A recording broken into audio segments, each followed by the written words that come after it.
On so many of my road trips, I went to places that had something to do with food. I interviewed famous chefs and went to places such as Big Ben's Rice in Houston. This time around, we're in Minneapolis, Minnesota, at the headquarters of General Mills. You know, baking bread is such a wonderful, basic kind of thing. It doesn't really take that many ingredients, but there are some very, very fancy things you can do with bread makers. The General Mills Corporation has aligned itself with a woman named Ann Parrish. Ann is president of Innovative Cooking, and boy, I wish I had known about Ann earlier, because as you remember, we were in Anchorage a couple of months ago, and that's where Ann is. So I didn't meet her in Anchorage, but here in Minneapolis at the Betty Crocker Test Kitchen, along with Mary Jo Exley, who is with Electric Bread, which you may have seen that cookbook. There are two of those out there to help you bake. Karen Blanchard is a product home economist for General Mills. And I asked Ann straight away how far the phenomenon goes back. When did America first start seeing bread-making machines in the stores? What history tells us as well as it can is that it was sometime around 1986-87 that Japanese technology began coming into America to make bread using a machine and the push of a button. And some of those machines were very expensive, and some of those machines were only slightly expensive. And there's a great debate as to whose machine came first, but the bottom line is that when people began tracking the number of units, in 1988 there were about 150,000 units sold.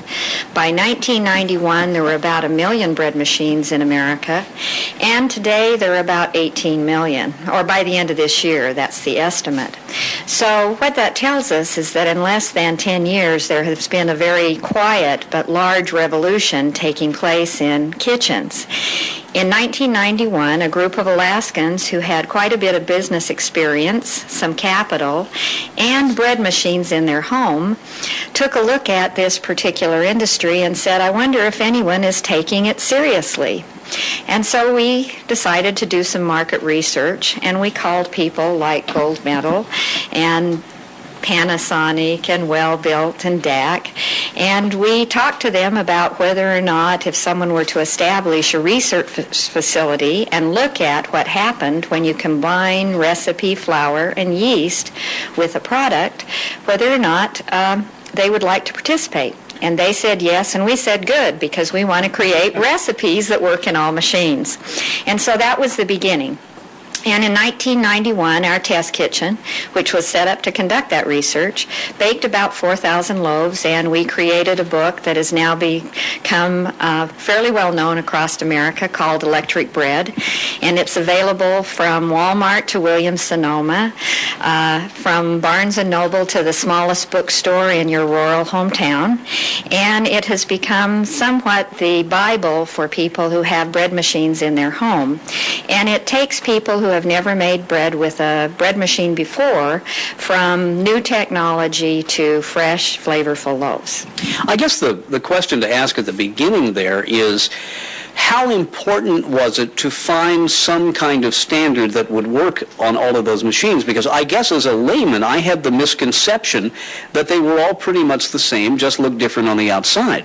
That's true in terms of, I guess, that they all make bread. But because making bread is actually a science, what we found is when Mary Kiesling, who was one of the co-founders of the company with myself, tried a recipe in her machine that was in the book that came with mine, it didn't work, and vice versa. So we knew that it was similar to the situation of the microcomputers when they were first introduced and there was no standard operating system out there. And greedy people that we were, we thought that in the event that bread machines ever took hold in America, it might be nice to have, to be the Microsoft for bread machines. So that's why we put our money on the line and founded Innovative Cooking, so that we could abbreviate it and call it ICE.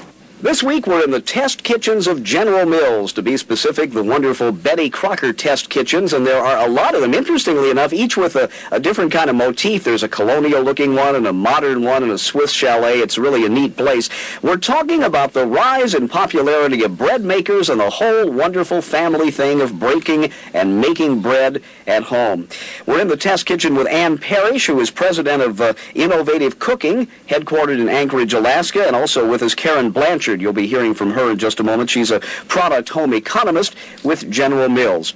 I mentioned to Ann that in the early days of bread-making machines coming to the U.S., mostly from Japan, they were perceived as kind of being something that only wealthy people bought, and that the industry had to put a neat spin on it from the beginning to convince people to make it a home appliance that would be part of their everyday life. That's right. I mean, even within the manufacturers of the bread machine, there was doubt, because they couldn't believe that anyone would spend that kind of money for an appliance to set on your counter.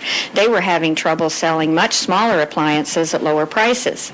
What they did not anticipate was the satisfaction and emotional attachment that comes with producing bread. And it surprised the manufacturers of the machine. It surprised the people who bought them. I can tell you that I had my first bread machine purchased by my husband against my will. And so I guess I'm probably living proof that you can be wrong. But what we know is that all of us look at any appliance with some level of distrust because the promises have not fulfilled to our expectation. And we were all surprised when we got this one home, and it not only did what it said it was going to do, it did more, it did it very conveniently, and it produced a product that we were not able to make ourselves. There's so many things to talk about here. One of the things I've noticed is the evolution of, I hate to use this word, the specificity of what the machines will do. The early machines were very, very basic, but now we're getting into an era where you can have different size, different shape loaves.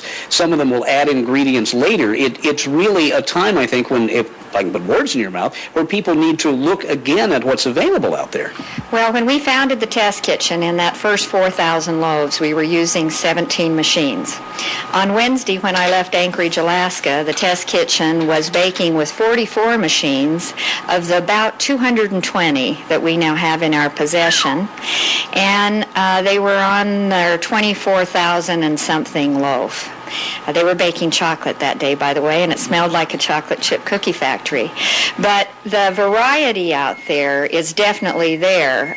There's everything from a simple machine to a complex machine, and each person, as they're looking at choosing a machine, needs to think about, what am I really going to use this bread machine for? I guess the latest, let me share some new innovations with you. Toastmaster has a new bread machine out that has a breadstick maker in it. Wow. There's a new machine that's available from both Breadman and from Breadman that has 64 different programmable cycles where you can do pasta, you can do bread dough. It has a special compartment in the machine that allows you to drop fruit and nuts at a special time. There are machines with yeast dispensers, there are machines with time-bake cycles, but the important thing to remember in all of this, Dennis, is that whatever machine you choose, what you're really looking for is the bread. And you shouldn't get confused between the buying decision, because once you've owned a bread machine, you're going to know a lot more about which one you want to buy next time. It's sort of like, your first car teaches you a lot. Do you really need push-button windows or not? Well, now, we at the office have had 4 DAC machines over the years, and we're probably, I think, one of the first offices which started baking bread every day, and the executives would come over and say, why are you doing this? It smells wonderful. Is there anything that is more basic, that smacks of family and brings back memories, particularly if you're old enough to have had a mother or a grandmother who baked bread by hand, than does baking bread? No, and I have this theory after listening to the people on our 800 line for the last 6.5 years that there's a very special relationship between human beings and bread. It's borderline spiritual and definitely emotional. And there's something that happens when that aroma triggers and the flavor is there. For those of us who have lost a piece of our life that seemed simple and safe and sound, this bread, when we smell it, makes us feel that way at home. When we wake up to it, or when we come home from a busy day at work and the house is full of the aroma of fresh bread, and we can zip open the top of one of those easy, quick salad bags that we picked up at the grocery store and feel like we've fixed a meal for our family, even though we didn't have time to do it.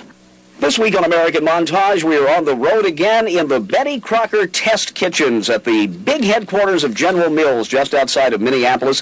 We are the guests of General Mills and also a publication called Electric Bread. There's that wonderful cookbook and now one called More Electric Bread.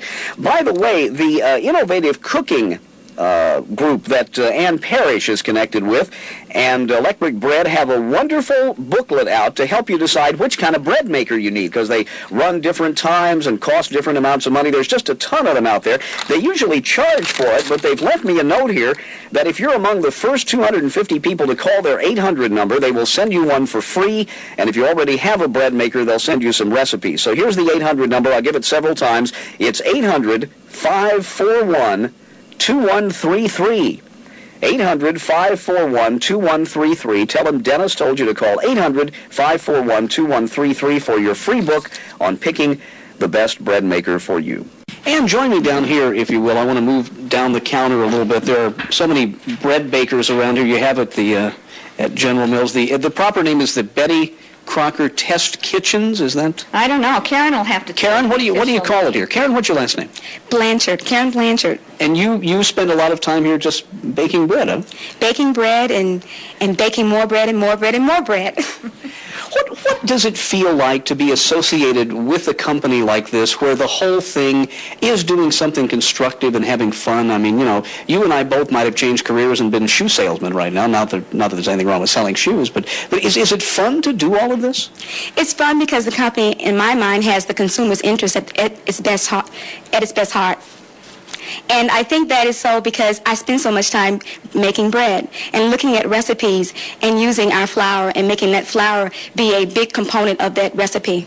I guess we need right here to define this whole issue of bread flour. I'm sure you get calls from people wanting to know, probably the most often thing is, can I use regular flour? And if so, why not? Well, because you won't get the same quality of bread that you do with a flour that has a high, oh gosh, I swore I wasn't going to say gluten? this word. Oh, gluten. Ignore I said it first. Ignore it. All of you listeners who are out there, ignore the word gluten. We had to say it because he said the question, but what you want to have bread flour for is so that you can get the best possible bread, and I'll let Karen explained to you the details of that and why Gold Medal has both a white and a wheat better for bread flour. Do we want to start making some bread? Maybe you have everything ready? Yes, why don't you take us through the steps? And I would presume that no matter, can you do it from this side over here? Running out of microphone cord. I would presume that no matter what kind of bread maker you have, and this is a Betty Crocker here, that you've got to read the instructions that are peculiar to that machine. Yes, I support each consumer reading the manufacturer's manual that comes with the bread machine. And once you do that, you get acquainted with the features of the machine, how to operate the machine, how to work with the ingredients, and then what are the best ingredients to use with your bread machine. And one of those ingredients supported by all manufacturers is bread flour. Now, the word that we didn't want to use, gluten, is it am I oversimplifying it to simply say bread flour contains something that adds to the elasticity of the kneading process that isn't present in plain old flour? You are absolutely right. Do I get a medal? You get a medal. Gold medal. Gold medal, okay. Gold medal. Gold medal bread flour has high protein in it, and that is the special thing that adds to that bad word, or that word we don't want to use, gluten. And it supports that gluten becoming very elastic and very springy within the dough. Okay, now, even though you don't want me to use it, let me ask you this. I understand, though, that this G-word product, which you don't want me to mention, is available separately, though, that you could add it to regular flour. But why do that if you've got such a good bread flour available? I ask consumers who use gluten that same question. When you can get a flour that has protein, a high level of protein that will give you good gluten, you certainly don't need to go and buy a gluten product. So I will stop using the G word here, and I'll just call it added protein. All right, here we have Gold Medal, and boy, how old is this brand? Do any of you know? I mean, there's probably one other I won't mention here, but this is such a venerable brand name in America. It's 120 years old, Dennis. Not this bag. Not this bag, Okay. This brand. Okay. Okay, so after we've read the manufacturer's instructions, do we need to set the time? Because I know some of them won't work if they don't know what time it is. This one's flashing like a bad video cassette machine. Such nice people at the headquarters of General Mills in Minneapolis, Minnesota. This program aired, about 2 decades ago, right in the middle of the bread-making craze. I'm Dennis Daly.